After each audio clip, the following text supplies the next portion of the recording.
do pressure test stuff. And that's why you have to pressure test it. If you're not pressure testing against a knife or a stick, you're not doing yourself a service, right? So when this happens, I'm hoping that this is gonna get the job done to at least no longer have a knife in me. Like really simplistic put, that's my goal. Knife is in me, knife is out of me. Now I gotta try and do something else. What am I gonna do? Well, hopefully I can move away. And this is where you have to decide, do I move in or do I move out? Is there a chance for me to maybe get a free headbutt and just explode forward, but maybe that gets me stabbed? Again, this is why you should be videoing yourself at home so you can re-go if you don't have a photographic memory. But let's say scenario is now is as I'm pushing in, he's really pushing back on me, and now I have energy. And see, once that energy started coming forward, I can choose to try and fight that, but don't fight it.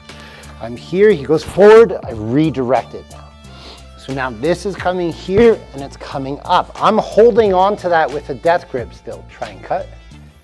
See, he has to move his wrist and try a whole bunch of different ways. The reason why is because when I'm grabbing with my wrist, I'm touching myself. So if I touch myself, now it's here, but watch, if I'm out here, now I can get stabbed. Again, as we were talking about earlier, you're in a knife fight, you're gonna get stabbed, you're gonna get cut. Try and take as little damage as you can is really your goal.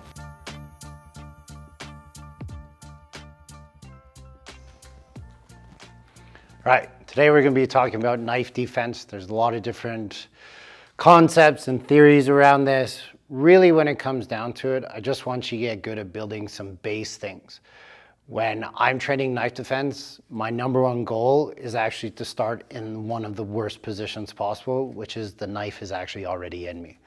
And a lot of people may say like, well, you know, that's going to create bad habits and things like that. I personally don't believe it will, because if somebody's attacking you with a knife, you may not know it until it's already inside of you. So when we start in that position, just take it as it is that's where we're starting today. Okay, so now it's, I don't have my knife out or my gun out, depending on where you are. I'm getting kind of ambush attacked right away. I probably get a lot of grief for this, but I like to start with the knife in me. The reason why I do this is now I have been attacked. Have I built or possibly built a bad habit of letting somebody come close to me and stab me? No. No, I really don't think so. If he had a knife in his hand, #1, he stepped towards me, I'd be like, whoa, what are you doing? Right? Or immediately looking for mine. But that's why we're starting here in the worst case scenario. It's already inside of you, right? And like, just don't beat that with a dead horse. There's no point, right? You're stabbed. Do something with it now. So a lot of schools will teach to try and get 2 hands on top of here. And there's nothing wrong with that unless they have a super skilled attacker who's just going to light me up with his left hand or access a secondary weapon, and I'm going to be in trouble anyways. So can you do that? 100%. We're going to play with that today, maybe if we have time. But right now I'm dealing with the stab. So the first thing I want to do is I want to keep this away from me. And our natural reaction is going to be to want to be able to do that, whether it be 1 hand or 2 hands. I look at more so of I don't want to attack the wrist, I want to attack the mechanism that's moving the wrist, because the wrist is attached to the knife, which is the elbow. So the more that I can do that and get better at controlling that, now I'm shutting down his joint. So if he can't move his arm back anymore, like he can move it back, but notice all his energy is going backwards now. If I'm in trouble, it's because he's prison shanking me or going forward. If he has good training, that slash is going to turn into a stab and vice versa. So I want to stop that right away. I'm driving in, I'm using my whole body, I'm tucking my chin down, making sure the top of my head is close to him as possible, and I'm just shutting this down here. When I put my whole, if I try and use my arm as this, if I try and use my arm, look, it doesn't work. If I sink down, now I'm using my body. Okay, so don't use your muscles with this. Lock in isometrically, like you're flexing, that's isometric resistance. So the stab is in me, and I'm just into here. You can't overtrain that. You can't. Thousands and thousands of reps if you want to get good. Just here and get good. A bad example would be this. Notice his elbow's away, and I didn't put energy into him. I'm now controlling the fight as much as I can. Notice how he was still intent on coming forward. If you just kind of fall back as I hit you, if he's, get away, right? Like he's still in the fight. He's still stabbing, still putting pressure. Notice how the knife is bending. Now I'm here, and see, he fought back. And that's what took that space and brought it back into here. So very simple drill, train hard. Get it away from you. Yeah. You're really in the right arm, get in the left. Boom. That's the one that's got to be like for sure, for sure. That was better. Okay, try and go more into him now. Okay. There it is, that's the one, that's the one. Because we need to shock the spine, right? And by that I mean balance. Okay, so now where are we taking our training, right? Kyle and Eric were just playing with the idea of the knife starts in them. Then once Eric goes, I try to get 2 stabs. And lots of different things that you'll see happen. A lot of people want to get their left hand involved. A lot of people want to move this out of the way. But if you have a good solid base, they're now thinking about the things that they're not trying to do, which is murder you. They're going to try and get there, but it's not always the case if this is trained very well. If it doesn't happen though, right, there was one moment where it was like kind of here and Eric's hand kind of slipped too far away and Eric felt like there was trouble. His left hand just kind of pushed and he moved away from it. Like there's so many things that you're going to learn once you pressure test stuff. And that's why you have to pressure test it. If you're not pressure testing against a knife or a stick, you're not doing yourself a service, right? So when this happens, I'm hoping that this is going to get the job done to at least no longer have a knife in me. Like really simplistic put, that's my goal. Knife is in me, knife is out of me. Now I got to try and do something else. What am I going to do? Well, hopefully I can move away. And this is where you have to decide, do I move in or do I move out? Is there a chance for me to maybe get a free headbutt and just explode forward, but maybe that gets me stabbed? Again, this is why you should be videoing yourself at home so you can re-go if you don't have a photographic memory. But let's say scenario is now is as I'm pushing in, he's really pushing back on me, and now I have energy. And see, once that energy started coming forward, I can choose to try and fight that, but don't fight it. I'm here, he goes forward, I redirect it now. So now this is coming here and it's coming up. I'm holding on to that with a death grip still. Try and cut. See, he has to move his wrist and try a whole bunch of different ways. The reason why is because when I'm grabbing with my wrist, I'm touching myself. So if I touch myself, now it's here. But watch, if I'm out here, now I can get stabbed. Again, as we were talking about earlier, you're in a knife fight. You're going to get stabbed. You're going to get cut. Try and take as little damage as you can is really your goal. So when I get to here and this hand comes up, this hand can come underneath. Right? So now I have good underhook position onto here. So again, if he tries to pull that away, I at least have connection. Obviously, I would still be holding on to this. So while I'm holding on to this here, now I'm shutting off that hand a little bit. I got to watch the back of my head. But again, I'm just transitioning to a place where maybe I feel more safe. This got the blade out of me. This gives me more of a control position. At a base level, I want to get away, maybe get to my secondary weapon or run. So as he's trying to stab into here, I also don't want him to circle and hug me. If he hugs me, then people tend to switch the knife and put it in their other hand. So that's why my shoulder's pushing into him. He goes ahead, he's still trying to stab and pull, and now I'm here and I'm away. And I'm just trying to get away. Notice when I got away, my hand got cut, but not my body. Okay, you're going to get cut. So I'm here. I pull up, reestablish my grip. The reason why this will feel stronger is because it's closer to your core. So now when I'm moving away, I'm trying to get away. What happened there, because I tried to make it look better for the camera on the angle, was I stepped this way. What I should have done is stepped away and then stepped through. But I was worried about my environment, so it's never going to be perfect. So again, it's starting in you. You control it, you feel their pressure. If they're going backwards, go backwards. Don't go with them. This is a different kind of drill. So I'm in here, he's pushing, I redirect it, I switch my hand, and now from here, I'm asking my partner to try and cut me every time we leave. But there's gonna be a little bit of a struggle here. I'm gonna put energy into him. That was better. Right? It was a little bit safer, but I know my environment very well. This is my dojo. So you're going to have to be able to be good at that. This is just one possibility of thousands of what ifs. Go train it, have fun. So now start with the stab in and multiple stabs. Now you're going at it. So now we're high, high. No left hand. Yeah, yeah. And still trying to cut. Do what you got to do, yeah. But ideally the cup will keep you safer.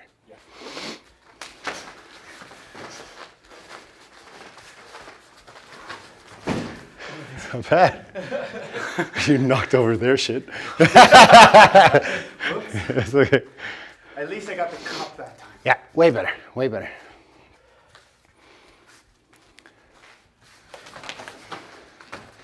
Head control, head. Nice. Good, smart, smart. Good. All right, knife defense continued. So the knife is in me, we're playing, we're pressure testing stuff, some funky things are coming out. Okay, so we're getting way better at getting this hook. When my shoulder comes into here, I don't want to be turning to the side. If you look at my angles, I'm 0 to his 90, right? So I'm going to fall over easy this way. If I have good judo, maybe I'll turn to there, but I don't do judo with knives because my knife, or sorry, the knife usually ends up in me to a degree. You can be good at it though. There's other good judo takedowns. So when I come into here, we're really trying to get good at this right hand, say I use Wing Chun terminology, Hun Sao circling arm to come up. This hand is going to feel like it wants to come to here, right? But if he drops his elbow, now I got a big slash, no thanks. So again, my death grip is on here. Let's just talk about that death grip quick. Okay? Depending on where he's stabbing, I don't want my thumb, like see how it's straight up and down?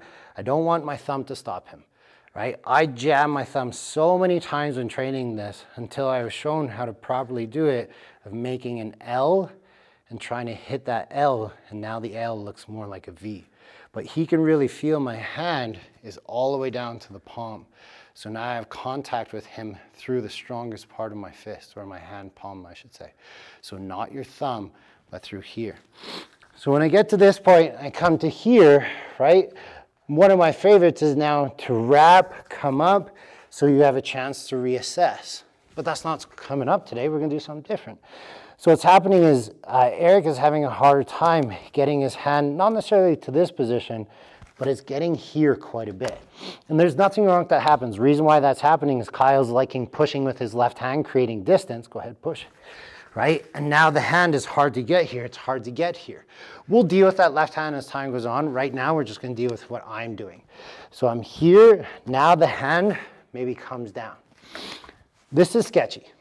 I'm not a big fan of doing it, but when done at the right time, it's great. The reason why it's sketchy is at some point, I have to make a switch. See my fancy footwork? Draw my foot back, draw it out. Looks like a V, so we're going to call it a V step. The reason why is I want to get away, switch, switch, go. See the sketchy part? Switching, I'm not a big fan of. This is my death grip. I don't want to let it go, but maybe he's pushing me away. I've lost my chance to control that elbow. So now I'm here. My hand switches. My hand switches. I'm going to let go of that one last. And I'm trying to get away. Okay? The energy from your partner here must feed that way on purpose to help you. What do I mean by that? If he's like this, he's trying to stab into this side. So as I control that and get up to here, now he's going to maybe push me away, or we're just fighting and see right away he's already away. Now if he chambers back, the energy when you first start should be going to the right side of my body. Left side, right side. So that my partner can help me. Whoa, I shouldn't be trying that technique I was just trying. This technique keeps it here. This feed, whoa, that changes things right away. So again, I'm from here, I have good control. I'm not letting go of this. If Eric's a good training partner, the second he feels my hand go, he's cutting through here, or even worse, into the auxiliary or brachial artery. No, don't do that. Okay, keep this nice and tight and strong. But he creates distance somehow while we're fighting. I'm here and I'm away. I'm stronger than Eric, so I could do this. Control and go. Well, I don't have my knife out yet. It's not time to finish him. It's time to stay defended. So again, I was here. Sorry, I was here. Then I was here. He was pushing into me. That forced me to get to this. He's pushing into me, creating some space. That allowed my right foot to push back for me to cut the angle. But look, he's the mountain. I'm moving away from it. And then we'll deal with what happens after that. Train your butt off. Yes, better. Whoa, that's whatever. Are you running away? Yeah, I'm running You away. have a puncture in you and a slash. Yeah. You have survived a knife fight. Nice. Yeah, there it is.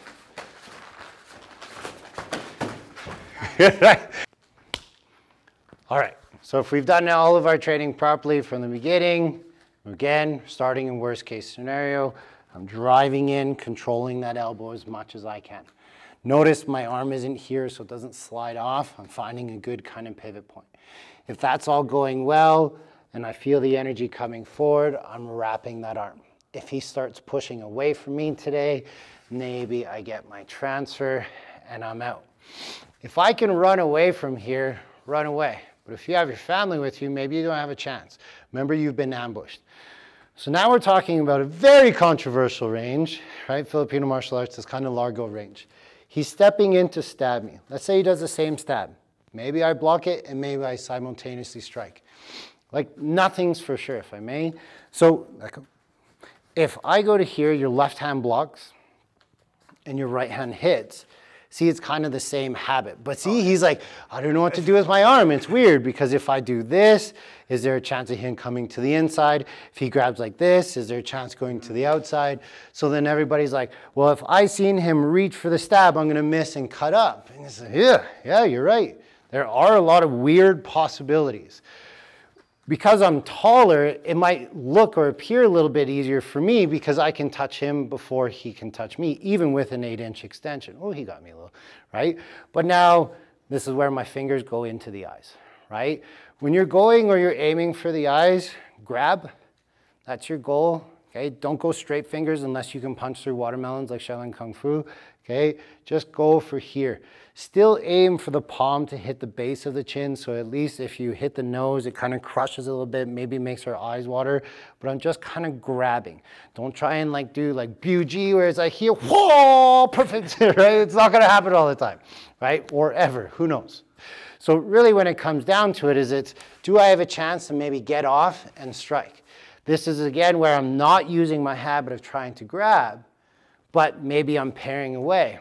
And maybe that buys you, again, a little more time. If we run through that scenario, I got ambushed on attack. I realized there was a knife in me. He continued to try and stab me. I controlled that. He got really aggressive and pushed in. I chose to switch sides, get away. He turned around and tried to cut me. He comes in, and maybe I get one hit again. Like, that's pretty good. I have one stab into me. Probably have a couple of incidental slashes or cuts. Right? I'm probably bleeding at this point. Do I want to choose to go back in? Maybe that hit buys you more time. Like, who knows? There's no perfect way of knowing what's going to work. The other option is to engage again, which you, again, may not have a choice. You got away from everything. He comes in, and now you're back to here. Okay? And now you're back to here, and it's like, okay, we can what if it. But at least you got back to here. And you're not at this point and just getting stabbed and stabbed. So from the top, again, I'm in, I'm controlling, I'm passing, I'm moving, I'm away. He's still coming at me because he's crazy. I get a hit, he comes in again, then I again move in. Maybe from here at this point, I need to control this a little bit more. Maybe I need to get away. Like, this is why it's one of the most controversial subjects, because there's so many things that could what if, or that could happen. So train all of them, like get good at them, but like don't limit your training because somebody said, oh, that's unlikely to happen, because somebody's gonna do it. I've been teaching for almost 20 years and somebody does it, trust me. They try some fancy stuff to look good in front of people. But the thing that's kept me the safe the longest is controlling. I'm taking the least amount of damage I can. And to me, that's more self-defense than anything. Have fun. 1 foot away. Closer. That's like 5 feet. Closer. Go. Stab, stab, stab. Prison shanko, prison shanko. Hey, nice kick. Wrist control, wrist control. Oh, nice. But you're just too worried about being on there, right? So what's happened a couple times is when you come around this way, you're stopping to fight him. If you ran, I think you'd be better there. Try again, try again. 1 foot away. And then I feel like you don't get the first, you're like, Where is it? Don't chase hands, chase elbows. Right. Chase the elbow. He'll come to you if he wants to murder you. 3, 2, 1, go. Better, way better. Yeah, see, now you're worried about exit. You had the perfect line that last time. Switch it up. But it's very hard. That's why you see, like, sometimes I'm a little more calm. Yeah. And do a little bit more of a fight, because I'm actually, like, if I'm in that fight, if I'm here, right? Step, right? As I'm here, I'm actually waiting for that left hand to get involved. Because once that left hand gets involved, right? Like, there's so many options from there. But I got long ass arms, so it's a great technique for me. If the guy was rotund and you tried to keep your arm around him, I don't think it would work well for you. No. But getting away, remember, if you're here, he can't cut you. Ready? Foot away. So right here? Sure. A little closer. 3, 2, 1. Nice. Nice. Closer. Closer. Go.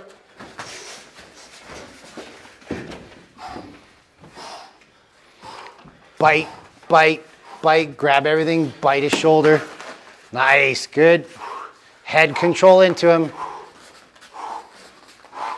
Way, nice. Good, good. Switch. Nice wrap. That was quick. That's quick. That's fortunate. It's scary.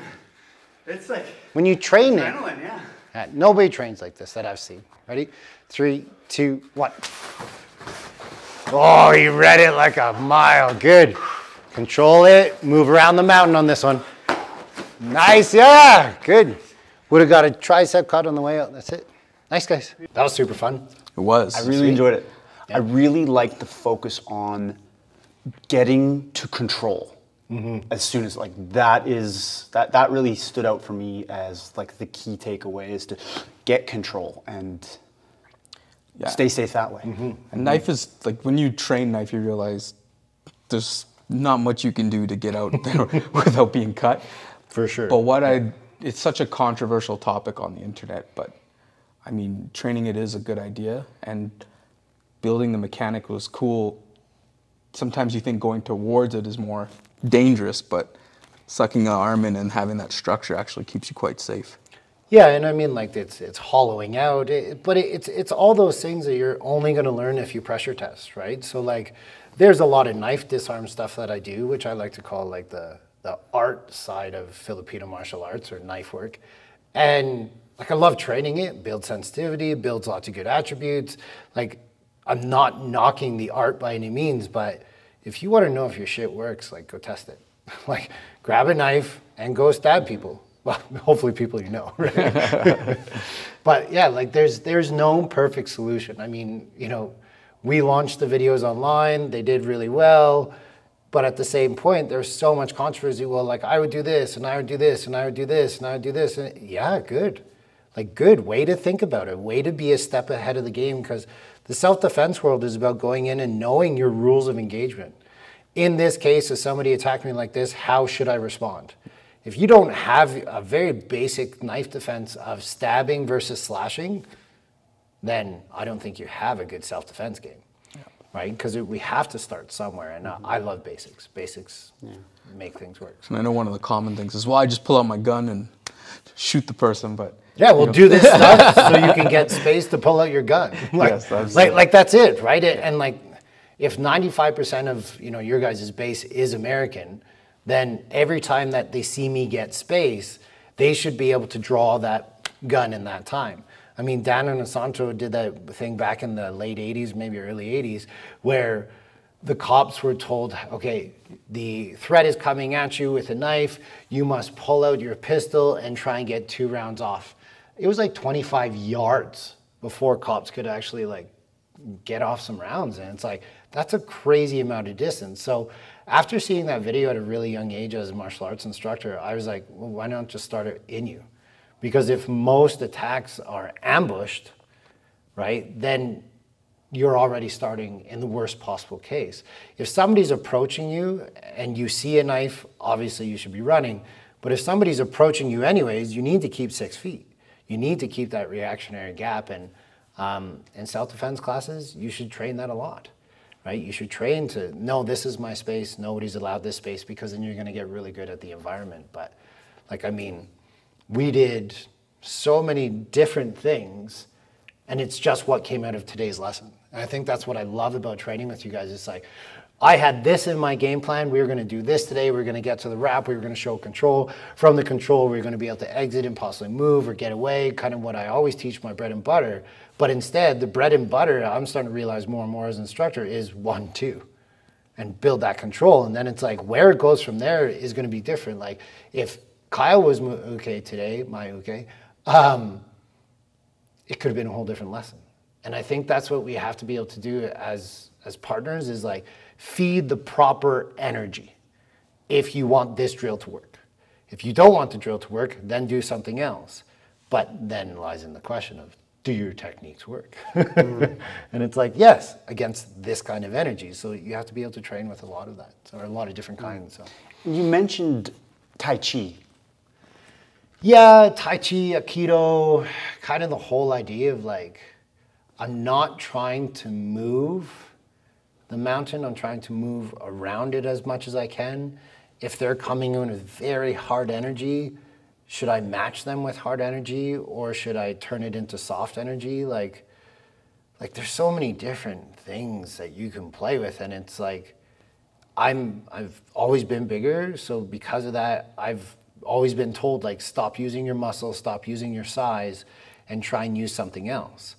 And then when I have a smaller student that requires that they have no muscle, they have no size, they're always outmatched and outweighed, well, now I know how to teach them. So with the knife work, I have found, though, with better success, and when I say soft, I'm gonna say they're coming in really hard, I'm matching their structural energy so I can feel them, and then I'm choosing to go soft when I make them more hard, if that makes sense. So. Yeah. Well, I think that's a good place to leave it. Guys, we're bringing you this free content because we just wanted to throw out a ton of value to our community. Absolutely. And, you know, if you want, check out www.buddhabrothers.com. You can support us there. Calgary Kung Fu Academy. If you're interested in booking a seminar, flying this guy out, and training at your dojo, make sure you look him up as well, too. But we're going to try to bring you as much content as you can. Don't forget to hit the like, subscribe button, and just put a notification on if you want to catch this every week. Till next week.